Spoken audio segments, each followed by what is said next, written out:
Hello everyone, welcome to my latest Star Wars review, and for today we are going to focus on one of our favorite sub-brands, I guess you could call it, in the Star Wars universe. We're going to focus on the bounty hunters. Ever since Empire Strikes Back, and that one scene on board the Star Destroyer with Darth Vader and Boba Fett and Bossk and IG-88 and all the other great bounty hunters that got minimal screen time but left an impression on all of us and encouraged a lot of us to create our own stories featuring these peripheral characters. The bounty hunters have become like a known and famous brand within Star Wars. I remember that was a huge selling point of the Clone Wars series when they brought in Cad Bane and various other things. And even in this series, I've reviewed Tales of the Bounty Hunters in the past, which I thought was a very good anthology book focusing on all the bounty hunters that were introduced in Empire Strikes Back. So today, we're going to take it a little bit farther. We're going to go a little bit bigger. We're going to do the Bounty Hunter Wars Trilogy, which was really, this is really the Boba Fett trilogy in a way. This is his major time in the sun and his big spotlight trilogy. You got book 1, which is the Mandalorian armor. I really like the covers on these books, by the way. You get Darth Vader in heavy focus on book 1. You'll see that there.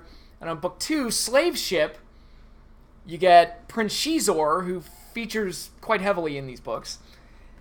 And in book 3, Hard Merchandise, you get Emperor Palpatine, which is weird because he doesn't really fixture into the stories all that much. But anyway, the covers look very nice. And the books were written by K.W. Jeter, who's written several science fiction novels for famous brands. He wrote these three books for Star Wars. He also wrote a couple of Star Trek Deep Space Nine novels. I think, if memory serves me correctly, I read one of those novels when I was in grade school as part of a book report. Don't ask me how I got assigned that book. Don't ask me how it happened. It just did. And I distinctly remember doing a book report on a Deep Space Nine book, and I'm pretty sure it was one of Jeter's. And he also wrote 3 sequels for Blade Runner, which is interesting. I didn't know that there were, as part of my research, I was looking into his career and his writing career. And I was like, I didn't know that there were written sequels to Blade Runner. That's fascinating. That's like, yeah, because that's a franchise or like a brand that lends itself to sequels, I think, because of the world that's been created. You can tell all these different stories within the world. So I might check those books out. That sounds really interesting. But in any case, yeah, he wrote these 3 books right here, The Bounty Hunter Wars, which again is a major showcase for the bounty hunters in the Star Wars universe. And what is it about? Well, it takes the very unique approach of continuing right where Return of the Jedi kind of left off with Boba Fett, where he was in the gullet of the great and all-powerful Sarlacc. We all thought he was left to die, but the expanded universe brought him back like a phoenix rising from the ashes. And because we all made it up in our minds that Boba Fett was so badass, there's no way that he could die in the pit of Carkoon. No way in hell. So Boba Fett is able to kill the Sarlacc from within, get himself out of there, injured and left unconscious in the middle of a Tatooine desert, but he's saved by Dengar, which fits in with the continuity of what happened in Tales of the Bounty Hunters when you look at Dengar's story, and how that story ended. It fits in with that, and Boba Fett becomes his best man at his wedding, which is an interesting twist. Where this one breaks from the continuity a little bit, Dengar and Boba Fett ultimately, in this one, they go off and have their own adventure. Whereas in the book, or in Tales from the Bounty Hunters, it was like, hey, you want to be my best man? Yeah, okay. Even though we had feuded and, you almost killed me a couple of times, yeah, okay, I'll be your best man, whatever. And they pretty much get on with it right away. But here it's like they postpone all of that and go off in this wacky adventure with a woman who is a memory-wiped dancer for Jabba the Hutt, who avoided being blown up in the on the sail barge, and had her memory wiped, has no memory of who she is, and she's looking for Boba Fett because she feels like Boba Fett is the key to unlocking her memories. And that is the present-day storyline. In the past, we get flashbacks to how Boba Fett, being the most independent and most self-confident and most efficient bounty hunter in the galaxy, was his own independent agent that acted separately from the Bounty Hunter Guild, which was a governing body for all the bounty hunters in the galaxy. It was led by the father of a certain Trandoshan, Bossk, another famous bounty hunter in the Star Wars universe. His father ran it, and Boba Fett was not within the guild because he was too independent. I do things my own way, and that's Boba Fett. That's how he is. And Boba Fett ultimately gets hired by Prince Xizor to join the bounty hunters guild and break them apart from within. Basically, just tear them to shreds. Now, Xizor's plan is to destroy the bounty hunter guild, and his reasoning for doing this that he gives to the Emperor and Darth Vader is, if we break up the bounty hunters guild, the bounty hunters will come looking for us and the Empire and the Black Sun and our organizations for work, and if they're independent thinkers and they're independent agents, they'll do their jobs better. And I'm like, oh, okay. And the Emperor seems to, like, kind of buy it, and Darth Vader's like, that's stupid, it makes no sense. Of course, continuing their feud from Shadows of the Empire, how they didn't like each other. Vader and Xizor are just at odds with each other. And again, I'll put this out right here. You know, you've got the Emperor, you've got Darth Vader, you've got Prince Xizor, and you've got the bounty hunters, Boba Fett, Bossk, Dengar, Zuckuss is in this. You know, if you throw Grand Admiral Thrawn in this, you have, like, the ultimate collection of Star Wars villains. It's really neat how they got, like, all these iconic villains. Like, it's almost like they snatched up my action figure collection and just told a story with that. Because again, when I was a kid, Xizor was one of my favorite villains outside of the movies. And Boba Fett, we all loved Boba Fett because he was just an icon and he was so mysterious that everyone just fell in love with him. But so it was really cool that they worked in all these characters. And you get both storylines going, the present day one and the past day one. And you're expecting them to intersect at some point, where Boba Fett's past is going to catch up to him in the present, and that carries across through all three books. The dancer, the ex-Jabba dancer,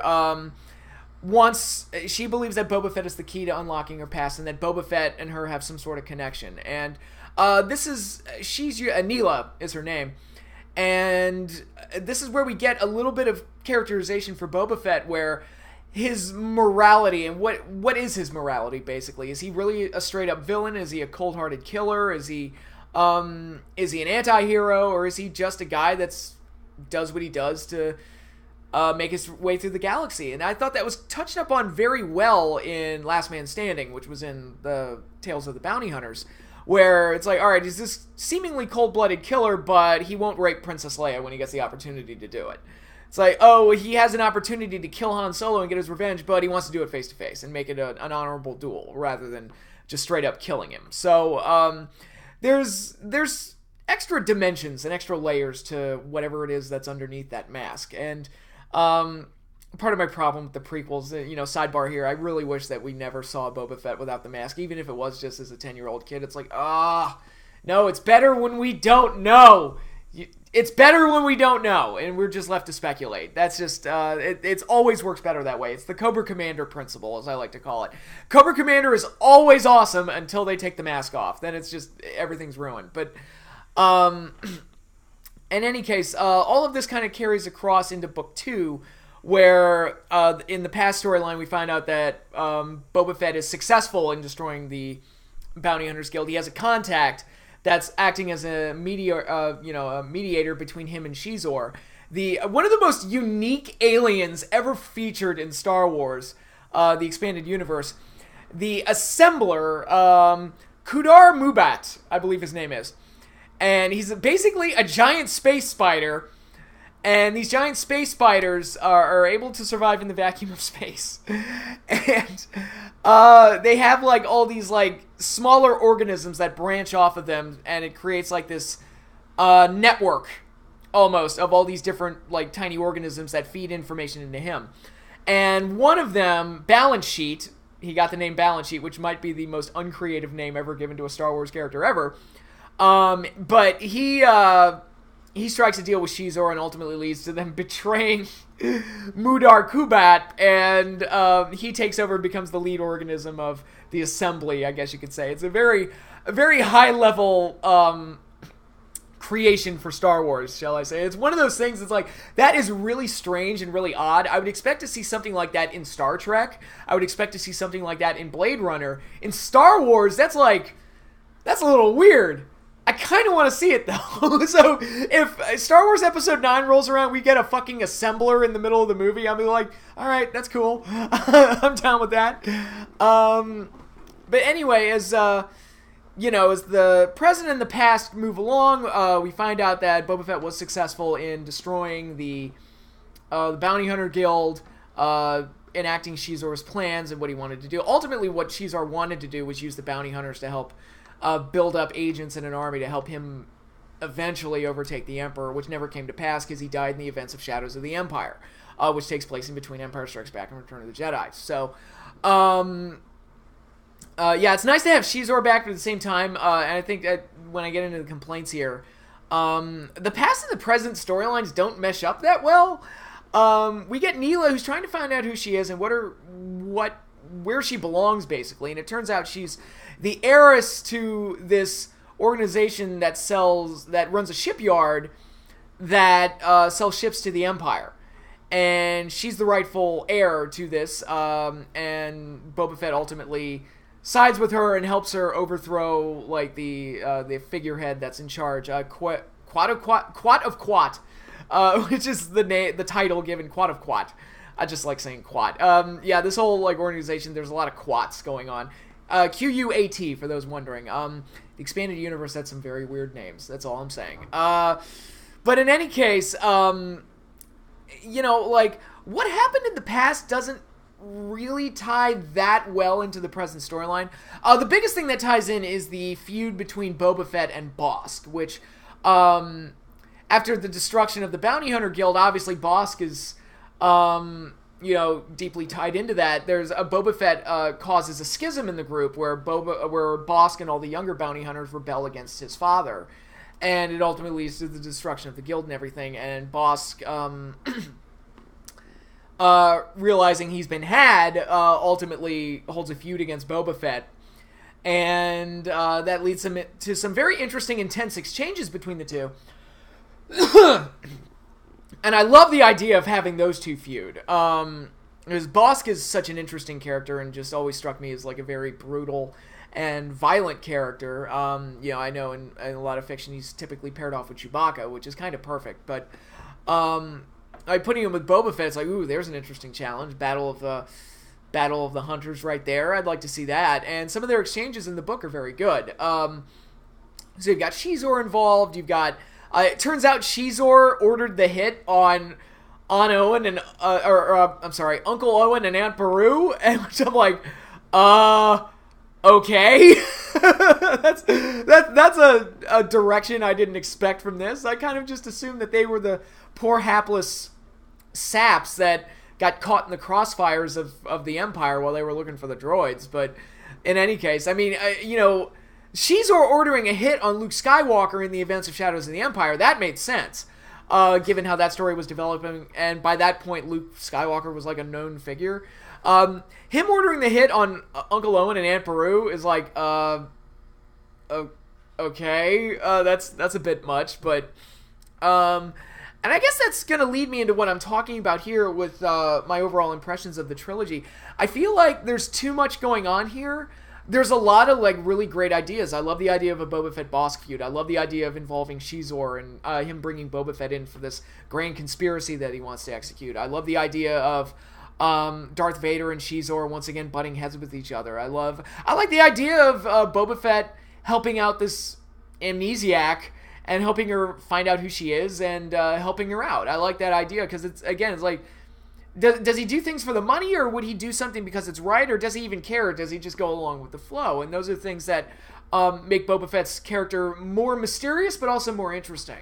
Don't reveal too much about him, but put him in these situations that answer questions, but then raise more questions along the way. So I think there's a lot of interesting things going on here, and I think there's a lot of interesting sections in the book that read very well.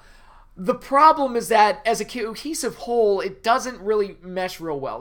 Xizor's motivation for doing what he doesn't really add up. I still don't understand how breaking up the Bounty Hunters Guild is going to empower you in any way. And Darth Vader is the one that keeps saying, this is stupid. This makes no sense. It accomplishes nothing. And, there's there's a bunch of things like that. Like constantly going back and forth between past and present, which is a very interesting way to write it and could work very well if you do it right. The problem is, like I said, I didn't feel like they connected real well, except for when it comes to the Bossk and Boba Fett feud. That was the one thing that it really added to. I like the idea of Boba Fett and Dengar being these partners in crime that go off in these little wacky adventures together. It always kind of... I've always had this idea in my head of what I'd like to see out of a Star Wars story or a movie. And really, one of my go-to ideas is, like, I'd love to see, like, Good, the Bad, and the Ugly, or For a Few Dollars More, but with Boba Fett and other bounty hunters. I think there's, like, a ton of potential there to do something like just an old-school Western, but with spaceships, laser rifles, and Boba Fett. And I think there's something worth doing there, but...